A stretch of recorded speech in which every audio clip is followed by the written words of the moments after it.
பாம்புகள் பற்றி பல பதிவுகள் நம் சேனலில் இருக்கிறது.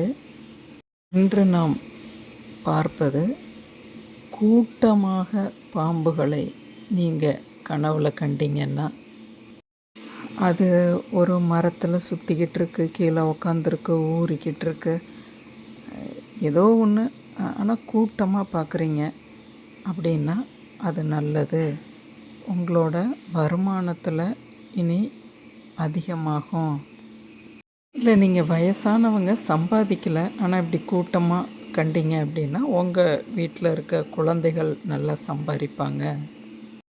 ஏன் கூட்டமாக பாம்புகள்னால் நல்லதுன்னா, கூட்டமாக அப்படிங்கும்போது அது பித்ருக்கள், நம் மூதாதையர்கள், ராகுவை காரணமாக வச்சு. இப்போ கூட்டமாக பாம்புகளை பார்த்தோன்னா நம்ம மூதாதையர்களோட ஆசீர்வாதம் இருக்கிறத அர்த்தம்.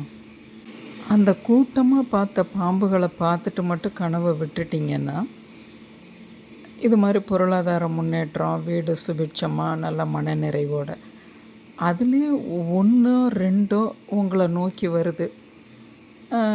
இது வெளியே தான் பார்த்துருக்கீங்க, இப்போ கொஞ்சம் வீட்டுக்குள்ளே வருது, வர்றதை பார்க்குறீங்க அப்படின்னா, வீட்டுக்குள்ளே வந்துருச்சு அப்படின்னா கொஞ்சம் நீங்கள் எஃபோர்ட் போட்டு, ஏன்னா அந்த கூட்டத்துக்குள்ளே இருந்து தான் 2 பிரிஞ்சு வர்றதை பார்க்குறீங்க, நீங்கள் கொஞ்சம் எஃபோர்ட் போட்டு ஆனால் முன்னேறிடுவீங்க அப்படின்னு. அதுலேயே ஒன்று உங்களை தீண்டிருச்சு, கடிச்சிருச்சு. உங்களுக்கு இருந்த அந்த உடல் நோயோ மனநோயோ விலகும் அப்படிங்கிறது பலன். மூதாதையருக்கு நீங்கள் சரியாக தான் பண்ணிக்கிட்டுருக்கீங்க, இல்லாட்டியும் மூதாதையரோட அனுக்கிரகம் உங்களுக்கு இருக்கிறதா இதை பொருளாக எடுத்துக்கணும். தொடர்ந்து நீங்கள் தெற்கு புறமாக உங்கள் வீட்டிலையே பூஜை ரூமுக்கு அந்த ஒரு பக்கம் செவுத்தில் தெற்கு புறத்தை தான் தென்புலத்தார்னு சொல்கிறது இறந்தவங்களை.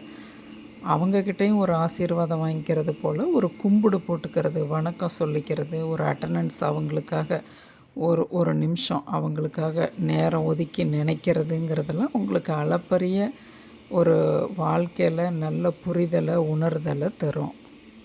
நான் கிட்டத்தட்ட 8 வருடமாக கனவு பலனை கொடுத்துட்ருக்கேன். உங்களுக்கு இதில் எந்த சந்தேகம் இருந்தாலும் கமெண்ட்டில் கேளுங்க, நான் நேரம் கிடைக்கும்போது உங்களுக்கு பதில் எழுதி விடுறேன். நான் கூறக்கூடிய பலன்கள் உங்களுக்கு ஒரு எச்சரிக்கை உணர்வை தரலாம், இல்லை ஒரு பாசிட்டிவான விஷயத்தை கூட கொடுக்கலாம். உங்களுக்கு அதை மன திருப்தியாக இருக்கும் பொழுது தட்சணையாக நான் சொல்லக்கூடிய கூகுள் நம்பரில் முடிஞ்சதை நீங்கள் அனுப்பலாம்.